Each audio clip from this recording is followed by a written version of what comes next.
Hi everyone, welcome to study कर। दोस्तों उम्मीद करता हूँ आप सभी स्वस्थ होंगे और सीखने में व्यस्त होंगे और आपकी तैयारी बहुत ही अच्छी चल रही होगी। तो चलिए आज फिर एक नए वीडियो सेशन के साथ मिलते हैं। जैसे कि आप सभी को पता है कि मैं मन स्टडी करके यूट्यूब प्लेटफॉर्म पे क्लास 10 का एनसीईआरटी का कोर्स कंटिन्यू कर रहा हूँ। तो आज एक और नया वीडियो मैं आपके लिए लेकर आया हूँ।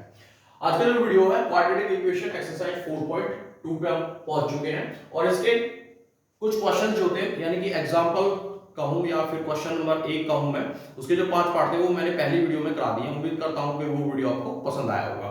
तो ये जो क्वेश्चंस हैं ये भी इसी एक्सरसाइज के हैं और क्वेश्चन नंबर 2 है जिसमें एक खास कंडीशन दी हुई है, solve the problem given in example first. यानी कि इसी चैप्टर का जो एग्जांपल फर्स्ट था उसमें उसके जो दो पार्ट थे, जानवी और जीवांतों वाला जो क्वेश्चन था उसमें, और उससे एक दूसरा और था उसकी दो प्रॉब्लम थी। यानी कि उसी प्रॉब्लम को सॉल्व करने के बाद जो क्वाड्रेटिक इक्वेशन बनती थी वो अलग अलग दो क्वेश्चन बनते थे। देखिए एक सेकंड पार्ट ये है x² - 55x + 750 = 0। ये आपको सॉल्व करना है। जैसा कि आप सभी को पता है कि एक्सरसाइज 4.2 जो है उसमें हम क्वाड्रेटिक इक्वेशन ना बना के बल्कि उसे आगे फर्दर सॉल्व करते हैं और उसके रूट्स निकालते हैं। रूट्स मतलब उसकी x जो वेरिएबल है उसकी दो वैल्यू, क्योंकि x² ax² + bx + c = 0 यानी कि x की पावर 2 है, यानी कि डिग्री 2 है, तो दो ही रूट्स आएंगे। ठीक है, तो solve the problem given in example first. यानी कि जो एग्जांपल फर्स्ट का जो पहला पार्ट था उसमें कुछ ये प्रॉब्लम दी हुई थी, ये हमें सॉल्व करनी है। यानी कि क्वाड्रेटिक इक्वेशन जो है x² - 45x + 324 = 0 ये दिया हुआ है। तो इसे क्या हम फैक्टर कैसे करेंगे? इससे पहली वीडियो में मैंने काफी कुछ क्वेश्चंस आपको कराए थे, उसी बेसिस पे हम इसके फैक्टर करेंगे। तो देखिए 324 आपका कांस्टेंट है। कांस्टेंट जो वैल्यू होती है उसका x² के मल्टीप्लाई में जो भी कोफिशिएंट होता है उसके साथ मल्टीप्लाई करते हैं। अब x² का कोफिशिएंट तो यहां है ही नहीं तो हम 1 मान लेते हैं, तो 324 बन जा 324। अब देखिए इसके फैक्टर करते हैं। 324 का अगर मैं एलसीएम लूं इस तरीके से ब्रेक करूं फैक्टराइजेशन पे तो क्या आएगा आपका 16 2 और फिर 2 से करूं तो 81 और फिर 3 से करूं तो क्या आएगा 27 और फिर 3 से करूं तो क्या आएगा आपका 9 आएगा, फिर 3 से तो 3 और 3 बन जा 3 इस तरीके से। तो देखिए क्या आएगा 3 3 जा 9 और 9 2 जा 18 और 18 2 जा 36 और यहाँ पे 3 3 जा 9। यानी कि अगर 36 मल्टीप्लाई 9 करूं तो आपका 324 आता है और 36 प्लस 9 करूं तो क्या आता है आपका 45 आता है। तो मिल गए फैक्टर। क्या है फैक्टर 36 और 9। अब देखिए कैसे लिखेंगे x² - 36x - 9x और प्लस 324 = 0। यहाँ पे थोड़ा रफ कर लेते हैं, ठीक है। देखिए इस तरीके से इसे थोड़ा रफ कर लेते हैं ताकि आपको देखने में आसानी हो। तो आपके फैक्टर क्या आए थे 324 जो है इसे हम क्या लिख सकते हैं मल्टीप्लाई 36 और 9 इस तरीके से, ठीक है। तो देखिए पहले जो दो पार्ट है इसमें से कॉमन लेंगे तो x कॉमन लेंगे तो x - 36 और -9 तो x - 36 आएगा, क्योंकि जब 324 को 9 से डिवाइड करेंगे तो आपका 36 यानी कि 36 ही आएगा, ठीक है। कॉमन का मतलब एक तरीके से दूसरी भाषा में हम अगर कहें तो इनडायरेक्टली डिवाइड ही होता है, ठीक है। अब देखिए यहाँ पे जो कॉमन है x - 36 वो एक तरफ लिख लेंगे और ये जो पार्ट बचा x और -9 ये आपका अलग आ जाएगा। अगर मैं इन्हें इंडिविजुअल अलग अलग x - 36 = 0 तो x = 36 आएगा और इसी तरीके से x - 9 = 0 तो x = 9 आएगा। तो दो रूट आपके आ गए 36 और 9 यानी कि x की वैल्यू आपकी ये आ गई। अब देखिए जब हम फैक्टर करते हैं, जब हमने 324 के फैक्टर करे थे तो दो वैल्यू आई थी, हमें तभी पता चल गया था कि यहाँ पे जो है 36 और 9 इसके रूट आएंगे। लेकिन प्रॉब्लम यहाँ पे ये होती है, यहाँ पे हम इस तरीके से डायरेक्ट आइडेंटिफाई नहीं कर पाते कि ये वैल्यू प्लस की है या माइनस की है। तो क्योंकि आप क्लास 10th में तो आपको बेसिक एक प्रोसेस पता होना चाहिए कैसे क्वेश्चन सॉल्व करेंगे, क्योंकि आपको रिटन दे रहा है, लिखना है, एमसीक्यू नहीं सॉल्व करने। तो देखिए यहां तक जब तक सॉल्व करके नहीं लाएंगे तब तक आपको प्लस माइनस का नहीं पता चलेगा। तो आपका जो आंसर आएगा 36 और 9 आएगा, ठीक है। ये था आपका एग्जांपल नंबर 1 जो था उसका पहला पार्ट था, जो आपको क्वेश्चन नंबर 2 में एक्सरसाइज 4.2 में कहा गया था, ठीक है। अब सेकंड पार्ट देखते हैं। सेकंड पार्ट में क्या कह रहा है x² - 55x + 750 = 0। अब देखिए 750 बन जा, क्योंकि x² की मल्टीप्लाई में कोई भी कोफिशिएंट है ही नहीं तो 1 मान लेंगे, यानी कि 750 बन जा 750, ठीक है। अब देखिए 750 के फैक्टर करेंगे तो क्या आएगा 750 डिवाइड करते हैं 2 से तो क्या आएगा आपके यहाँ पे देखिए 2 3 6 और 7 और 5, 3 से करते हैं तो क्या आएगा 125, 5 से करेंगे तो क्या आएगा आपका 25 और 5 से फिर करेंगे तो क्या आएगा 5 और 5 बन जा 5। तो देखिए ये क्या आएगा आपका 2 3 जा 6 और 6 5 जा 30 और 5 5 जा 25, यानी कि 30 × 25 तो क्या आता है आपका 750। तो फैक्टर आ गया आपका 325। अब लिखेंगे यहाँ पे तो तो एक्स स्क्वायर माइनस 25x लिख लेता हूं पहले, या माइनस 30 भी लिख सकते हैं, कोई प्रॉब्लम नहीं है, और प्लस सेल्फ 50 इक्वल टू 0।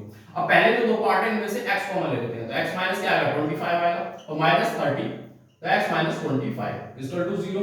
तो यहाँ पे x माइनस 25 एक बार लिखा जाएगा और x माइनस 30 एक बार लिखा जाएगा, तो इक्वल टू 0। तो x की दो वैल्यू आएंगी, क्योंकि जब हम इनको इंडिविजुअली 0 के कंपैरिजन में रखेंगे तो x माइनस 25 इक्वल टू 0, तो x बराबर 25, तो x माइनस 30 इक्वल टू 0, तो x बराबर क्या आएगा 30, यानी कि 25 और 30 आपके रूट्स आ गए इस इक्वेशन के। तो ये था आपका एग्जांपल नंबर 1 जो क्या था, उसमें सेकंड पार्ट जिसकी प्रॉब्लम दी हुई थी क्वाड्रेटिक इक्वेशन के बेसिस पे। तो इसके रूट आ गए 25 और 30, जो कि इसका आंसर होगा। अब चलते हैं प्रॉपर इस क्वेश्चन पर, जो भी इसमें कुछ नहीं कहा गया, आगे कुछ नहीं कहा, बस यही दो कहा था कि एग्जांपल नंबर जो फर्स्ट है उसके पहले और दूसरे पार्ट सॉल्व करने आपको, ठीक है। अब चलते हैं प्रॉपर क्वेश्चन की तरफ। Question number 3, find two numbers whose sum 27 and product is 128, यानी कि दो ऐसे नंबर है जिनका सम तो है आपका 27 है और प्रोडक्ट क्या है 182 है, ठीक है। अब देखिए, अगर दो नंबर का सम क्या है 27 है, तो मैं एक नंबर क्या मान लेता हूं x मान लेता हूं, तो दूसरा नंबर क्या हो जाएगा आपका 27 माइनस x हो जाएगा, क्योंकि देखिए दोनों को ऐड करेंगे, माइनस x और प्लस x कट जाएगा, 27 आ जाएगा। तो ये एक तरीका होता है, जब भी आपको दो नंबर का सम दिया हुआ हो तो आप एक नंबर खुद से लेट कर ले x और दूसरा क्या कर ले 27 माइनस x, क्योंकि हम दूसरा नंबर y नहीं मान सकते, क्योंकि दो वेरिएबल हो जाएंगे। और आप बात करें क्वाड्रेटिक इक्वेशन की, जिसमें पहले कह चुके हैं कि क्वाड्रेटिक इक्वेशन में सिर्फ एक ही वेरिएबल होता है x, दूसरा भी हो सकता है y भी हो सकता है, लेकिन पूरी इक्वेशन में सिर्फ एक ही वेरिएबल चलता है, ठीक है। तो इसलिए हम x और दूसरा क्या मानेंगे 27 माइनस x। अब दोनों का प्रोडक्ट करते हैं, तो x मल्टीप्लाई 27 माइनस x, और इस तरीके से प्रोडक्ट जब करते हैं तो क्या आना चाहिए 182, जो भी क्वेश्चन में कहा गया है इनका प्रोडक्ट। अब देखिए, दिखने से आपको नहीं पता चल रहा होगा कि x और 27 माइनस x का प्रोडक्ट करने पर 182 आएगा, लेकिन x कुछ वैल्यू रही होगी जो हम इसके पहले इस पे रखेंगे, तो मल्टीप्लाई करने पे क्या आएगा 182 आएगा, ठीक है। लेकिन कैसे सॉल्व करेंगे, तो देखिए x के अंदर मल्टीप्लाई करेंगे 27x माइनस x स्क्वायर आएगा इक्वल टू 182, ठीक है। अब ये दोनों पार्ट उधर ले जाएंगे, क्योंकि हमें x स्क्वायर का जो पार्ट होता है वो हमेशा पॉजिटिव चाहिए। तो देखिए ये माइनस 27x और प्लस 182 इक्वल टू 0। अब 182 के मैं फैक्टर करूंगा तो क्या आएगा, देखिए 2 से डिवाइड करते हैं, 2 9 जा 2 1 जा, 7 से करेंगे तो 13 आएगा, और फिर 7 से करेंगे तो 1, 2 7 जा 14, यानी कि 14 मल्टीप्लाई 13 करूं तो आपका आता है क्या 182, लेकिन इन्हें अगर मैं ऐड कर दूं तो क्या आएगा माइनस 27, जो कि x का कोएफिशिएंट है, तो हो गए फैक्टर। तो x स्क्वायर माइनस 14x और माइनस 13x और प्लस 182 इक्वल टू 0। अब पहले दो पार्ट में से x कॉमन ले लूं तो x माइनस 14 आएगा, और माइनस 13 कॉमन ले लूं तो x माइनस 14 आएगा इक्वल टू 0। तो क्या आएगा x माइनस 14 और x माइनस 13।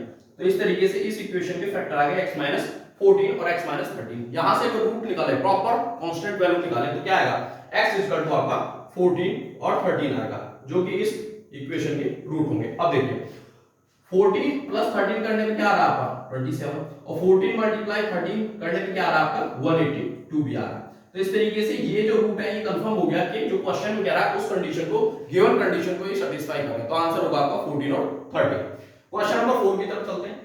ये भी कुछ इस तरीके का ही क्वेश्चन है। Find two consecutive positive integers sum of whose squares is 365, यानी कि दो ऐसे consecutive numbers हैं जिनका सम, यानी कि स्क्वायर करने पे जिनका सम आता है 365, यानी कि 365, ठीक है। अब देखिए कॉन्जिक्यूटिव का मतलब होता है पॉजिटिव, पहले तो पॉजिटिव कर लेते हैं। पॉजिटिव क्या होगा, जीरो से अगर नंबर लाइन पे देखें तो राइट साइड की तरफ, लेफ्ट पे क्या होता है नेगेटिव होते हैं, ठीक है। और कॉन्जिक्यूटिव यानी कि लगातार, तो हम क्या मानेंगे, लेट कर लेंगे x और x प्लस 1, ठीक है। अब आप कहेंगे कि x और x प्लस 1 क्यों माना, क्योंकि x जो है नंबर्स है।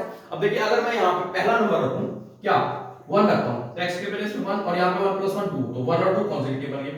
चलो 1 नहीं रखते हैं, 5 रख लेते हैं। 5 अगर यहाँ पे रखूंगा तो यहाँ पे आएगा 5 और 5 1 कितना आएगा 5 और 6। तो इस तरीके से नंबर्स रखने पर ये क्या बन रहे हैं, यहाँ पे कोई भी नंबर हो सकते हैं, वो सॉल्व करके पता चलेगा, लेकिन कॉन्जिक्यूटिव बन रहे हैं। इस तरीके से जब भी आपसे कहे कि कॉन्जिक्यूटिव नंबर्स की बात करें तो आप क्या करेंगे x और x प्लस 1, अगर 2 कह रहा है 3 कहता तो x प्लस 2, 4 कहता x प्लस 3 हो जाता, इस तरीके से। लेकिन इन नंबर्स का क्या कहा आपसे, स्क्वायर करने पे और सम करने पे, स्क्वायर के साथ सम करने पे क्या आता है 365 आता है। तो देखिए x का स्क्वायर करेंगे तो x स्क्वायर हो जाएगा, और x प्लस 1 का होल स्क्वायर करेंगे तो इस तरीके से लिखा जाएगा, ठीक है। और इक्वल टू 365, जो कि क्वेश्चन में कहा है, ठीक है।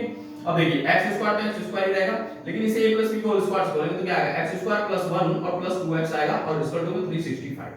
x और x क्या हो जाएगा 2x स्क्वायर हो जाएगा, ठीक है, और प्लस 2x लिखेंगे, और 365 इधर आएगा तो माइनस का हो जाएगा, लेकिन प्लस के बन जाएंगे तो माइनस का 364 बचेगा इक्वल टू 0। अब मैं x कॉमन ले लेता हूं, सॉरी x नहीं 2 कॉमन ले लेता हूं। अगर मैं 2 कॉमन लूंगा तो क्या बनेगा, यहां से पूरी इक्वेशन का 2 मल्टी डिवाइड में चला जाएगा 0, यानी कि 0.2 तो 0 ही हो जाएगा, ठीक है। तो इक्वेशन क्या बनेगी, यहां से 2 कॉमन लिया तो x स्क्वायर, यहां से 2 कॉमन लिया तो x, और यहां से 2 कॉमन लिया तो ये क्या बनेगा आपका 182, ठीक है। इस तरीके से इक्वल टू 0। अब देखिए 182 तो वही है जो इस क्वेश्चन में हमने सॉल्व किया, ये भी 182 के फैक्टर किए। तो 182 के फैक्टर क्या आता है, यानी कि मल्टीप्लाई करने पे क्या आता है आपका 14 मल्टीप्लाई 13, यानी कि मल्टीप्लाई करने पे देखिए 14 और 13 फैक्टर आ गए तो 182, लेकिन यहां पे प्लस नहीं करना, यहां पे 14 13 तो 1 आना चाहिए, क्योंकि x स्क्वायर का कोएफिशिएंट क्या है 1 है। तो देखिए यहां पे लिखेंगे x स्क्वायर प्लस 14x और माइनस 13x और माइनस 182 इक्वल टू 0। तो यहां से x प्लस 14 और माइनस 13 को मलूं तो x प्लस सॉरी माइनस नहीं प्लस x प्लस 14, तो यहां पे आ जाएगा x माइनस 13 और x प्लस 14 इक्वल टू 0। तो x बराबर आएगा 13 और माइनस 14, तो ये इस इक्वेशन के रूट आ जाएंगे, ठीक है। लेकिन देखिए तो क्या मानेंगे हम इनमें, देखिए यहां से हम माइनस वाला छोड़ देंगे, क्योंकि उसने कहा पॉजिटिव इंटीजर की बात करिए, किसकी बात करिए पॉजिटिव इंटीजर। तो इंटीजर हमने माने थे x और x प्लस 1, तो अगर मैं x की वैल्यू 13 लूंगा जो कि पॉजिटिव है, ठीक है, तो क्या आएगा 13 आएगा, और यहां पे रखूंगा तो 14, यानी कि 13 और 14 वो नंबर्स हैं जिनका स्क्वायर करके अगर मैं ऐड करूं तो क्या आना 365। देखिए स्क्वायर करके बता देता हूं, 13 का स्क्वायर क्या आएगा आपका 169 आएगा, और 14 का 196 आएगा, तो ऐड करो क्या आएगा आपका, देखिए 9 और 6 5 9 सॉरी 9 और 6 15, तो 5 आएगा, 9 और 6 15 और 15 और 1 16, और यहां पे आएगा 365। तो देखिए ये हो गया, क्योंकि 13 का स्क्वायर होगा 169 और 14 का 196, दोनों को ऐड करेंगे तो 365 ही आएगा, ठीक है। तो ये था आपका क्वेश्चन नंबर 4, जिसके आंसर्स क्या है 13 और 14, ये वो पॉजिटिव कॉन्सेक्यूटिव इंटीजर्स हैं जिनका स्क्वायर करने पर 365 आता है। तो चलिए क्वेश्चन नंबर 5 देखते हैं। क्वेश्चन नंबर 5 क्या कह रहा है, the altitude of a right angle triangle is 7 cm less its base if the hypotenuse is 13 cm, find the other two sides। तो देखिए राइट एंगल ट्रायंगल कैसे बनता है, इस तरीके से, ठीक है, ये आपका 90 डिग्री होता है इस तरीके से, ठीक है, और ये आपका हाइपोटेनियस जो कि 13 है, ये आपका परपेंडिकुलर होता है। अब देखिए बेस से परपेंडिकुलर जो है इसमें क्या कह रहा है, यानी कि एल्टीट्यूड को ही परपेंडिकुलर भी बोलते हैं, ठीक है, इस तरीके से। तो या तो P मान लो या H मान लो, जो आपका एल्टीट्यूड है यानी कि जो हाइट है ट्रायंगल की वो बेस से 7 कम है, तो यानी कि x 7 होगा। अब देखिए यहां से पाइथागोरन थ्योरम का यूज होगा, या हम ये कहते हैं कि पाइथागोरन ट्रिपलेट भी होते हैं, यानी कि तीन ऐसे नंबर्स जिनमें से एक का स्क्वायर करने को बाकी दो के स्क्वायर के सम के बराबर होता है, उसे पाइथागोरन ट्रिपलेट बोलते हैं। लेकिन पाइथागोरन थ्योरम से क्या है, तो देखिए हाइपोटेनियस का स्क्वायर यानी कि 13 का स्क्वायर इक्वल टू एल्टीट्यूड यानी कि x 7 का स्क्वायर और प्लस क्या x का स्क्वायर। तो देखिए ये आ जाएगा 169 13 का स्क्वायर, और a b के होल स्क्वायर से मैं खोल देता हूं, क्या आएगा फार्मूला a b के होल स्क्वायर का, यहां लिख देता हूं a square plus b square और minus 2ab, a square plus b square minus 2ab। तो देखिए यहां लगाएंगे तो क्या आएगा x square plus 49 minus 14x और प्लस x स्क्वायर। तो ये क्या हो जाएगा x स्क्वायर और x स्क्वायर 2x स्क्वायर हो जाएगा, और माइनस का 14x हो जाएगा, और प्लस के 14 आएगा, और ये 169 जब इधर आएगा तो माइनस के हो जाएंगे, जब माइनस करेंगे तो क्या आएगा 120 इक्वल टू 0। अगर मैं 2 कॉमन ले लूं यहां से, या 2 से पूरी इक्वेशन को डिवाइड कर दूं तो क्या आएगा x स्क्वायर माइनस 7x और माइनस 16 इक्वल टू 0। अब देखिए 16 1 जा 16, क्योंकि x स्क्वायर का कोएफिशिएंट कुछ है ही नहीं 1 है, तो 60 1 जा 60 हो जाएगा। तो यानी कि 60 के ऐसे फैक्टर करने हैं जो मल्टीप्लाई करने पे 60 है, या प्लस या माइनस करने पर माइनस का 7 है। तो देखिए क्या करेंगे, माइनस का 12 और मल्टीप्लाई 5 तो माइनस के 60 आएगा, जो कि यहां दे रखा है, ठीक है, मल्टीप्लाई करने पे। लेकिन अगर माइनस का 12 और प्लस का 5 हो तो क्या आएगा माइनस का 7, जो कि यहां लिखा हुआ है, तो लिख देंगे। अब देखिए x स्क्वायर माइनस 12 x और प्लस 5 x और माइनस 60 इक्वल टू 0, ठीक है, इस तरीके से। अब पहले दो पार्ट में से x कॉमन लेंगे तो x माइनस 12 और फिर 5 कॉमन लेंगे तो x माइनस 12, देखिए सेम बन रहा है x माइनस 12 और x माइनस 12, तो कॉमन ले लेंगे x माइनस 12 बाहर, क्या आएगा x प्लस 5 इक्वल टू 0। अब मैं x माइनस 12 को ही क्या रखूंगा इक्वल टू 0, क्योंकि यही आपका पॉजिटिव वैल्यू देगा, ठीक है, पॉजिटिव। लेकिन x प्लस 5 को जब मैं इक्वल टू 0 रखूंगा तो क्या आएगा माइनस का 5, जिसे हम छोड़ देंगे, ये इस क्वेश्चन के लिए यानी कि इस तरीके से वैल्यू निकालने के लिए वैलिड नहीं है। तो देखिए x बराबर क्या आएगा आपका 12 एक साइड, और दूसरा जब x माइनस 7 यहां पे हम रखेंगे 12 माइनस 7 तो ये आएगी आपकी 5, यानी अदर टू जो साइड थी वो 12 और 5 थी। अब देखिए आप कहेंगे कि इस यहाँ भी फैक्टर होने पे 12 और 5 आए थे, लेकिन किसी भी साइड की जो लंबाई होती है वो माइनस में नहीं आती, इसलिए ये वाला माइनस छोड़ दिया।